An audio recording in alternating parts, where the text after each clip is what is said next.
ഇതിപ്പോൾ നമ്മൾ കഴിഞ്ഞ കുറച്ച് ദിവസം മുമ്പ് ചെയ്ത ഒരു ടെറാറിയാണ്. ഇപ്പോൾ അതിനുള്ളിൽ നല്ല വളർച്ച ആയിട്ടുണ്ട്. കാണാനൊക്കെ നല്ല അത്യാവശ്യം ഭംഗിയായി തുടങ്ങി. നല്ല ഒരു പുഷ്ടിയായിട്ട് വളരാൻ തുടങ്ങിയിട്ടുണ്ട്.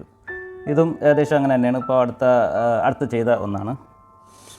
മറ്റത് വേറെ 1-2 എണ്ണം ഉള്ളത്, അതും അത്യാവശ്യം എല്ലാം വളർന്ന് നല്ല പുഷ്ടിയായിട്ട് വരുന്നുണ്ട്. കുറച്ച് ദിവസമായിട്ട് ഇപ്പോൾ അതിൻ്റെ ക്ലീനിങ്ങും കാര്യങ്ങളൊന്നും ചെയ്തു കൊടുക്കുന്നില്ല. കാരണം ഓരോ തിരക്കല്ലേ. വലിയൊരു ടെറാറിയം ചെയ്യുന്നതിൻ്റെ ഭാഗമായിട്ട് കുറച്ച് ശ്രദ്ധ കുറഞ്ഞിട്ടുണ്ടായിരുന്നു. അപ്പോൾ അതിൻ്റെ ഉള്ളിൽ ഇടയ്ക്കൊന്ന് തുറന്ന് അതൊന്ന് തുടച്ചു കൊടുത്തു കഴിഞ്ഞാൽ പുറത്ത് കാണുമ്പോൾ നല്ല വിസിബിലിറ്റി ഉണ്ടാവും. ഏതായാലും ഇപ്പോൾ അത്യാവശ്യം നല്ല വൃത്തിയായിട്ടുണ്ട്.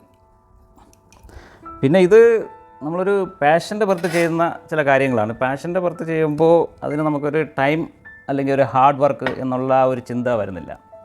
നമ്മൾ ഏതെങ്കിലുമൊക്കെ ഒരു പാഷൻ ഉണ്ടെങ്കിൽ ആ പാഷനെ നമ്മൾ കറക്റ്റ് ഫോളോ അപ്പ് ചെയ്താൽ അത് മനസ്സിന് കിട്ടുന്ന വല്ലാത്തൊരു അനുഭൂതിയുണ്ട്. അത് പറഞ്ഞറിയിക്കാൻ പറ്റില്ല.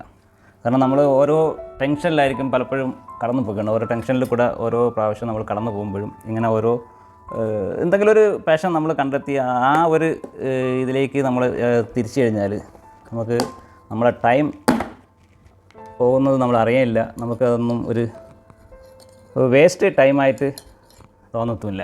യൂട്യൂബിൽ അപ്ലോഡ് ചെയ്യുന്നുണ്ട്. അത് ഒരു സബ്സ്ക്രൈബിനോ അല്ലെങ്കിൽ ഒരു ലൈക്ക് കമൻസിനോ ഒന്നും വേണ്ടിയല്ല. ഇതൊരു പാഷൻ്റെ പുറത്ത് ചെയ്യുന്ന ചില കാര്യങ്ങളാകുമ്പോൾ അതങ്ങനെ തന്നെയാണ് അതിലേക്ക് അപ്ലോഡ് ചെയ്യുന്നത്. താല്പര്യമുള്ളവർക്ക് അത് കാണാം, അല്ലാത്തവർക്ക് ഇഗ്നോർ ചെയ്യാം. ഏതായാലും മറ്റൊരു വീഡിയോയുമായി വീണ്ടും കാണുന്നത് വരെ ടിൽ ദെൻ ബൈ.